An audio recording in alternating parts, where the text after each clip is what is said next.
Assalamualaikum warahmatullahi wabarakatuh. Yang terhormat Bapak Mukholid Wardi MHI selaku dosen pengampu mata kuliah pendidikan akhlak tasawuf dan rekan-rekan yang berbahagia. Puji syukur, marilah kita panjatkan kepada Allah Subhanahu wa Ta'ala yang telah memberikan nikmat dan hidayahnya kepada kita semua. Salawat serta salam semoga tetap tercurah limpahkan kepada junjungan kita Nabi Muhammad SAW. Sebelumnya, perkenalkan nama saya Safiratul Jannah, nomor absen 14 dari kelas D Prodi Perbankan Syariah. Di sini saya akan menjelaskan salah satu materi pendidikan akhlak tasawuf sebagai syarat untuk memenuhi ulangan tengah semester pendidikan akhlak tasawuf. Saya akan membahas materi penyakit hati dan obatnya. Yang pertama, saya akan membahas pengertian dari penyakit hati.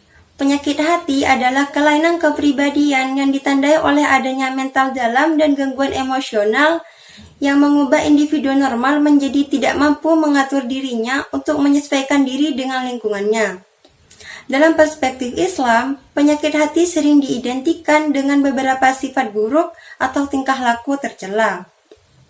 Allah Subhanahu wa Ta'ala berfirman dalam Quran surat At-Taubah ayat 125, yaitu Bismillahirrahmanirrahim.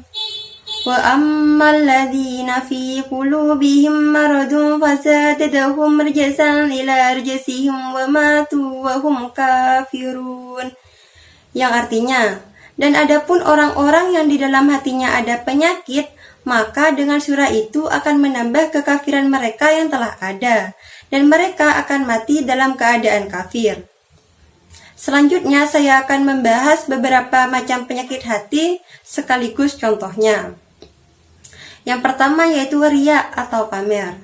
Riya adalah penyakit hati yang di dalamnya terdapat unsur kepura-puraan, munafik, tingkah lakunya mengharap pujian dari orang lain, overacting, dan lain sebagainya.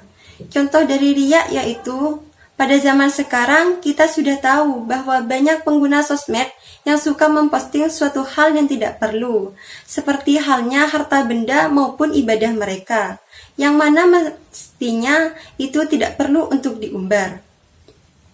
Yang kedua yaitu iri hati dan dengki. Iri adalah keadaan di mana seseorang merasa tidak nyaman dan sakit hati atas kenikmatan yang diperoleh oleh orang lain. Sedangkan dengki adalah sikap di mana seseorang berharap orang lain tidak merasakan kebahagiaannya. Contohnya yaitu ada seseorang yang tidak senang melihat keberhasilan atau kesuksesan dari orang lain. Mereka lebih senang melihat orang lain menderita atau kesusahan. Yang ketiga yaitu ujub atau berbangga diri. Ujub adalah rasa kagum pada diri sendiri, suka membanggakan dan menonjolkan diri sendiri. Contohnya ada seorang anak yang rajin beribadah dan dia kagum atas ibadah yang dilakukannya. Yang terakhir saya akan membahas obat dari penyakit hati.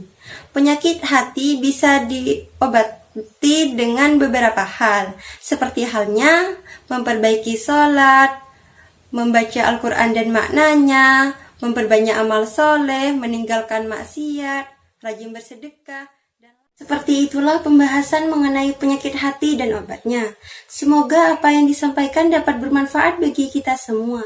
Dan apabila dalam penyampaian terdapat salah kata maupun kekurangan, saya meminta maaf yang sebesar-besarnya. Akhir kata, wassalamualaikum warahmatullahi wabarakatuh.